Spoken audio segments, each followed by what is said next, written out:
ఈరోజు రాష్ట్రంలో ఉన్న ప్రత్యేక పరిస్థితులు ఎలా ఉన్నాయో అన్నది నాకన్నా కూడా మీలో ఎవరికి మైక్ ఇచ్చినా కూడా నాకన్నా చక్కగా చెప్పగలుగుతారు. చూస్తా కళ్ళు మూసుకొని కళ్ళు తెరిచేసరికి 2 ఏళ్ళు అయిపోయింది. ఈ 2 ఏళ్లలో జరిగిన పాలన ఒకసారి ప్రతి ఇంట్లో కూడా చర్చనీయాంశంగానే మారింది. ఇంతకుముందు జగన్ను చూసాము, 5 సంవత్సరాల వైఎస్ఆర్సీపీ పాలనను చూసాము. ఇప్పుడు మళ్ళీ చంద్రబాబు నాయుడు గారి పాలన కూడా ఈ 2 సంవత్సరాలుగా చూస్తూనే ఉన్నాము. తేడా ఏమిటి అన్నది ఈరోజు ప్రతి ఇంట్లో కూడా నిజంగానే చర్చనీయాంశంగానే జరిగింది. ఈరోజు కూడా నేను చెప్తా ఉన్నా, మన 5 సంవత్సరాల పాలనలో గర్వంగా కూడా నేను చెప్పగలుగుతా, ఎప్పుడూ కూడా చూడని విధంగా, ఎప్పుడూ జరగని విధంగా పాలన అనేది వైఎస్ఆర్సీపీ ప్రభుత్వ హయాంలో మనం అందించగలిగినాము అని గర్వంగా కూడా చెప్పగలుగుతాం. మేనిఫెస్టో అని చెప్తూ దీంట్లో ప్రజలకి ఇది చేస్తాము, అది చేస్తాము, ఇది చేస్తాము అని చెప్పి ఎన్నికలప్పుడు మాట చెప్పిన తర్వాత మనము రానంత వరకు ఎన్నికల మేనిఫెస్టో ఎప్పుడు ఎన్నికలు అయిపోయిన తర్వాత చెత్తబుట్టలో పడేసేవాళ్ళు. అట్లాంటిది మొట్టమొదటిసారిగా ఎన్నికలప్పుడు మేనిఫెస్టో అంటూ ఒక మాట ఇస్తే ఆ మాట మీద నిలబడాలని, ఆ మేనిఫెస్టోను ఒక భగవద్గీత గాను, ఒక బైబిల్ గాను, ఒక ఖురాన్ గాను భావించి ఇంప్లిమెంట్ చేసి 99% హామీలను అమలు చేసిన పార్టీ ఏదైనా ఈ రాష్ట్రంలో కానీ దేశంలో కానీ ఎక్కడైనా ఉంది అని అంటే అది ఒక వైఎస్ఆర్సీపీ పార్టీనే అని చెప్పి గర్వంగా కూడా చెప్పగలుగుతాం. మేనిఫెస్టో అన్నది ఆ మాదిరిగా క్రమం తప్పకుండా బడ్జెట్ సమావేశాలు పెట్టేటప్పుడే ఏ పథకం ఏ నెలలో ఇస్తాము అని చెప్పి కూడా క్రమం తప్పకుండా మళ్ళీ అది అమలు చేసిన పార్టీ కూడా ఎక్కడైనా దేశంలో ఉంది అని అంటే అది కూడా ఒక వైఎస్ఆర్సీపీ ప్రభుత్వం మాత్రమే. అంతగా ఏకంగా ఎప్పుడు కని విని ఎరగని విధంగా పరిపాలనలో మార్పులు కూడా తీసుకొచ్చు. మనం రాకమునుపు స్కూళ్ళు ఎలా ఉండేటివి, మనం వచ్చిన తర్వాత స్కూళ్ళు ఎలా మారాయి అన్నదానికి మీలో ఎవరికి మైక్ ఇచ్చినా కూడా నాకన్నా చక్కగా చెప్పగలుగుతారు. మనం రాకమునుపు హాస్పిటల్లో ఆరోగ్యశ్రీ పరిస్థితి ఎలా ఉండేది, మనం వచ్చిన తర్వాత హాస్పిటల్లో ఆరోగ్యశ్రీ పరిస్థితి ఎలా మెరుగైంది అన్నది నాకన్నా బాగా మీలో ఎవరికి మైక్ ఇచ్చినా కూడా నాకన్నా బాగా చెప్పగలుగుతారు.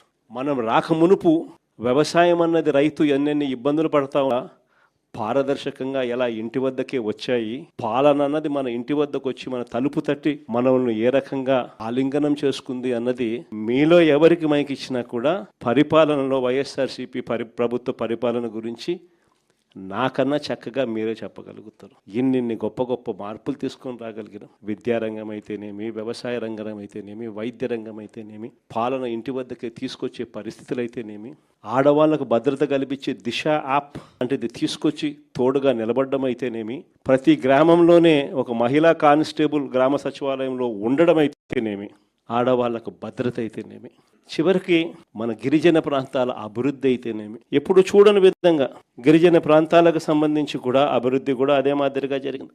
3,22,538 ఎకరాలు ROFR DKT భూములు మన హయాంలో పంపిణీ చేశాం. 20,000 మందికి 80,000 ఎకరాలు ROFR పట్టాలు DKT పట్టాలు కూడా పంపిణీ జరిగింది.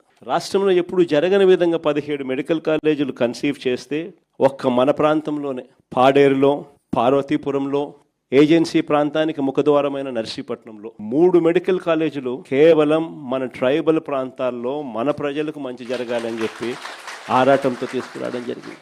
కురుపంలో ట్రైబల్ ఇంజనీరింగ్ కాలేజ్, సాలూరులో ట్రైబల్ యూనివర్సిటీ, కేవలం మన గిరిజనులు బాగుపడాలి, గిరిజనులు చదువుల్లో మిగతా వారికన్నా కూడా ఇంకా గొప్పగా అడుగులు వేయాలి అన్న ఆరాటం ఎక్కడన్నా కనిపించింది అని అంటే అది ఒక్క వైఎస్ఆర్సీపీ ప్రభుత్వ హయాంలో మాత్రమే కనిపించింది కూడా గర్వంగా చెప్పగలుగుతాం. ఎప్పుడు చూడని విధంగా ITDA పరిధిలో మల్టీ స్పెషాలిటీ హాస్పిటల్స్, సీతంపేట అయితేనేమి, పార్వతీపురం అయితేనేమి, రొంపచోడవరం అయితేనేమి, బుట్టాయిగూడెం అయితేనేమి, దోర్నాల్లో అయితేనేమి 5 మల్టీ స్పెషాలిటీ హాస్పిటల్లో ITDA పరిధిలో కూడా శ్రీకారం చుట్టడము, వేగంగా పనులు జరిగాయి అని అంటే అది ఒక్క వైఎస్ఆర్సీపీ ప్రభుత్వ హయాంలోనే అని గర్వంగా చెప్పగలదు. నిజంగా ఇవన్నీ కూడా ఒక తపన, ఒక తాపత్రయం. మనుషుల జీవితాలలో వెలుగులు చూడాలి, ప్రాంతాలు బాగుపడాలి, చనిపోయిన తర్వాత కూడా ప్రతి ఇంట్లో నా ఫోటో ఉండాలి అని తపన, తాపత్రయంతో అడుగులు పెట్టారు.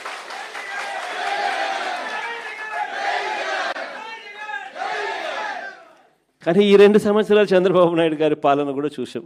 ఎన్నికలకు ముందు వీళ్ళు ఏమన్నారు, ఎన్నికలకు ముందు జగన్ ఇచ్చేటివే కాదు, జగన్ కన్నా ఎక్కువ సూపర్ 6లు, సూపర్ 7లు అన్నారు. ప్రతి ఇంటికి బాండ్లు పంచారు. ఆ బాండ్ల మీద పవన్ కళ్యాణ్ ఫోటో, చంద్రబాబు నాయుడు గారి ఫోటో, మళ్ళీ వాళ్ళిద్దరు సంతకాలతో పాటు ఓ రావడము, మీ ఇంట్లో ఇంతమంది ఆడవాళ్ళు ఉన్నారా, 18 సంవత్సరాలు నిండిన వాళ్ళు ఉన్నారా, అటైతే మీకు మీకు నెల మీకు 1500, మీకు 1500, మీకు 1500. ఓహో మీ ఇంట్లో 50 ఏళ్ళు నిండిన వాళ్ళు కూడా ఉన్నారా, 50 ఏళ్ళు నిండిన వాళ్ళు కూడా మీ ఇంట్లో ఉన్నారా, అయితే మీకు 48,000, మీకు 48,000, మీకు 48,000, నెల మీకు 4,000, 4,000, 4,000. అంతేనా? అయ్యో, మీ ఇంట్లో 18 ఏళ్ళు నిండిన పిల్లాడు ఉన్నాడా, 19 ఏళ్ళు నిండిన పిల్లాడు ఉన్నాడా, 20 ఏళ్ళు నిండిన పిల్లాడు ఉన్నాడా, ఉంటే నీకు 36,000, నీకు 36,000, నీకు 36,000. మీకు ROFR పట్టాలు ఉన్నాయా? మీరు రైతులా? అయితే నీకు 26,000, నీకు 26,000, నీకు 26,000.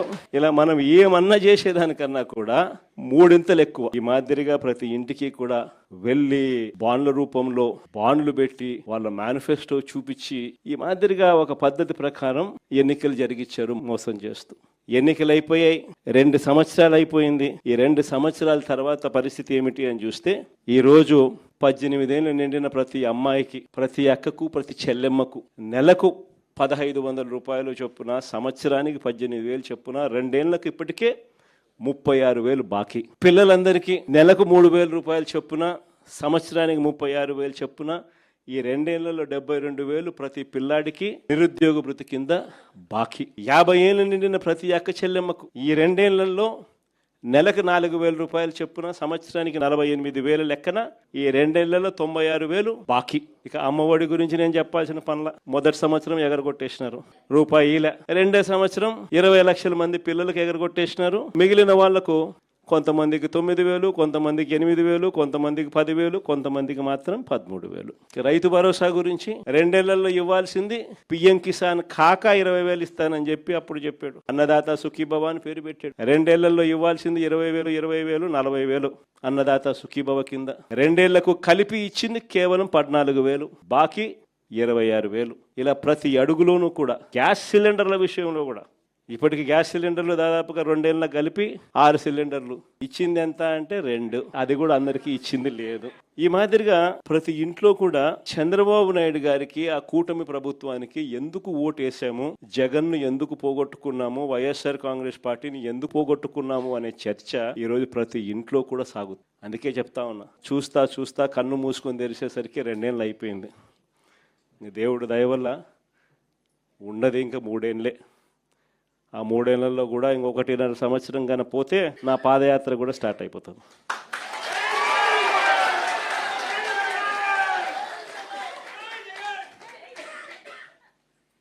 కాబట్టి కన్ను మూసుకొని కన్ను తెరిచేసరికి మన కళ్ళ ఎదుటే ఈ దుర్మార్గమైన పాలన కూడా త్వరలోనే ఎండ్ అయిపోయే పరిస్థితి కూడా త్వరలోనే వస్తుంది.